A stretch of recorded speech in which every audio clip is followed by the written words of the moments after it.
Hello and welcome back to my channel and welcome to another Middle-earth Athon readathon prompt. Today I will be talking about I Am No Man, Feminist Empowerment prompt. Feminist can be kind of any kind of feminist you want to be. Like, that's the whole point of being a feminist. It has to be inclusive, no TERFs allowed, but feminist empowerment can come in kind of any form where women are championing themselves, and those don't have to be cis women. They can be trans, they can be non-binary.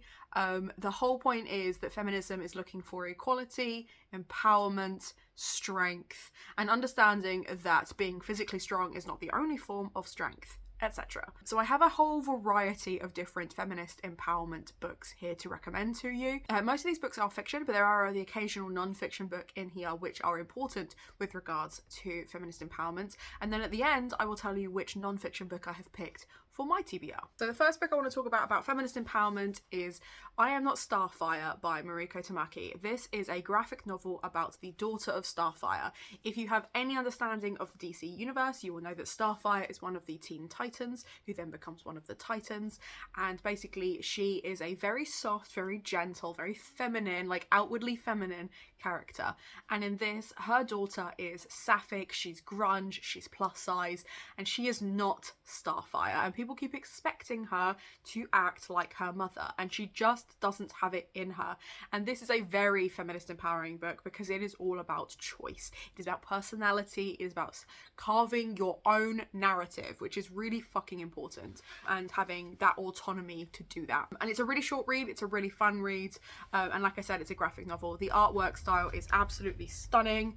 I really like how colourful it is. Mariko Tamaki and Yoshi Yashitani have done a great job with the artwork, so add this to your TBR if you need a short read. She Who Became the Sun by Shelley Parker Chan, I would argue, is feminist empowerment. Whilst the main character is certainly gender fluid, non-binary, the main message of this entire narrative is that essentially what is between your legs should not define your destiny. And if that's not feminist empowerment, I don't know what is.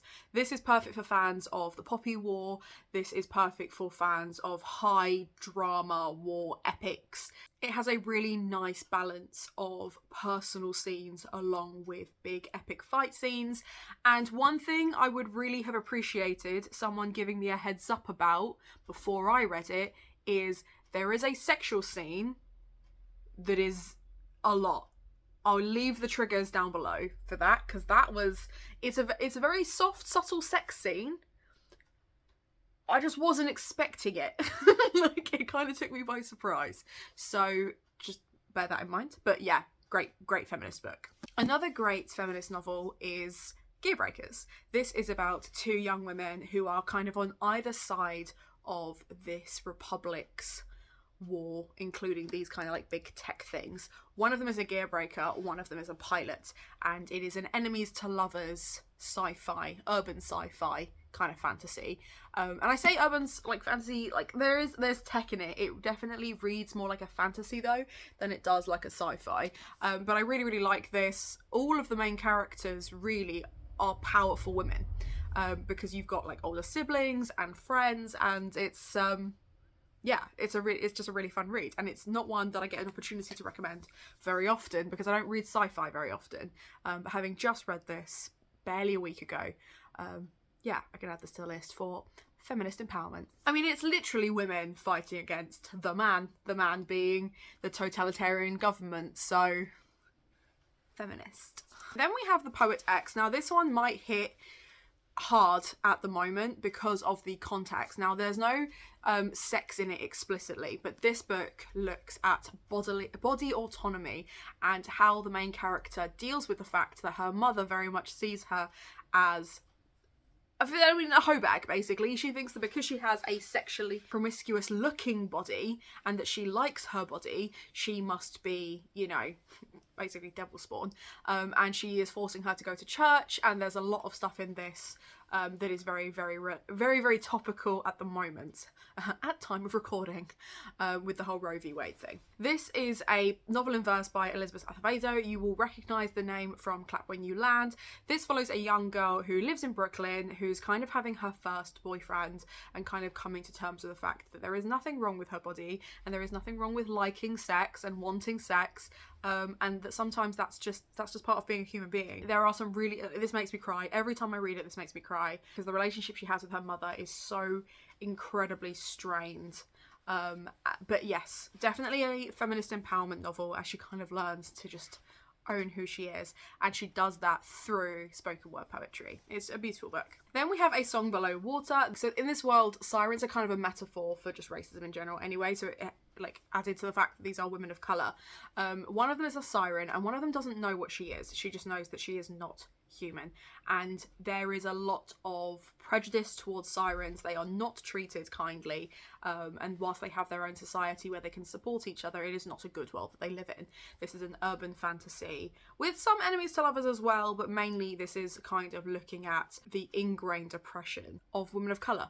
And it's a really interesting novel. I thought it was really beautifully written. I know it's not been everyone's favourite one, but I really like that it feels like an urban fantasy with contemporary themes. I really liked that, and I thought it was a good time. Let's talk about Queenie, okay? Queenie has got to be possibly the most feminist contemporary I have read in years, right? And I read this maybe 2 years ago. I think it came out in 2020. Oh look, it's got a bookmark in it. How nice. Oh, 2019. There you go. I got this in 2019, which means I probably would have read it in 2020 because I'm always a late bloomer. But basically, Queenie Jenkins is a woman of colour trying to kind of just survive in London. She has just been dumped by her boyfriend. She is struggling at work, and she is struggling with her mental health. And she exclusively has to explain to her family that talking about mental health is okay. And there are some really, really dark moments in this. But the feminist empowerment comes from her empowering herself, her bettering herself, and finding the support structures in the women around her to support her. And every man in this book is trash, except for maybe like one granddad or uncle somewhere, but like every man is trash. And men could do better, and men could read this book and do better. I feel like if you're a man and you're watching me, which I know, okay, so I was looking at my analytics the other day, and this is totally a tangent, but I was looking at my analytics the other day, and I have 100% females watching me. So if you're a guy watching me, turn your analytics back on. Anyway, that was a complete random side bit. Like I said, this follows a young woman in London. It is kind of a love story. It gets compared a lot to Bridget Jones. Do not go into this expecting it to be Bridget Jones. I will leave the trigger warnings below because it is a very tense and wild ride. And there is a lot of just triggers left, right and centre, but it is a fantastic novel. And then, like I said, the rest I've got are non-fiction, and like I said, they're very, very different types of non-fiction. So the first one I have is Pandoras Jar by Natalie Haynes. What I liked about this is Greek myth, but through the female gaze. It looks at women's stories, female empowerment, and kind of giving voices to those characters who don't really get a lot of say in Greek myth. And what I liked about this one came out, and then a whole flurry of fictionalized retellings of Greek myths came out that have centered women. So if you've seen recently a female-centered Greek myth, that would also count as feminist empowerment, because if you can take something that was almost exclusively sold to men and then make it about women, I feel like that's equality, isn't it? Just let us have something. Let us have something. I really enjoyed this, and the audiobook is done by Natalie Haynes, so it really feels like Natalie is talking about it like another. It really feels like Natalie Haynes is talking to you about these characters, and you can feel how invested she is in their character stories, so I would absolutely recommend. Mickey Kendall narrates her book Hood Feminism as an audiobook as well. This is talking about feminism, but specifically the feminist issues that white women have forgotten. And I thought it was really interesting because the opening chapter feels like it's going to be antagonizing you, because it's very much a case of, if you're a white woman reading this, alright, good for you, kind of like vibe of, I'm not gonna like sugarcoat this. And it very much looks at how black women in particular are oppressed by white feminists. And I think that's a really interesting and very important narrative. Because I didn't feel attacked by this. I felt like there were things in it that go, yeah, I've done that. That's not okay. I will do better. Do you know what I mean? And I feel like this is the kind of book where if you want to ask your black friend a question, and if you're not sure if you should, read this first. Just read it first. Like, just double check. Do you know what I mean? Do the research yourself. Stop asking people of colour to explain shit to you. Like, again, this wasn't meant to become like a soapbox moment. I just feel like it needs saying. Google exists.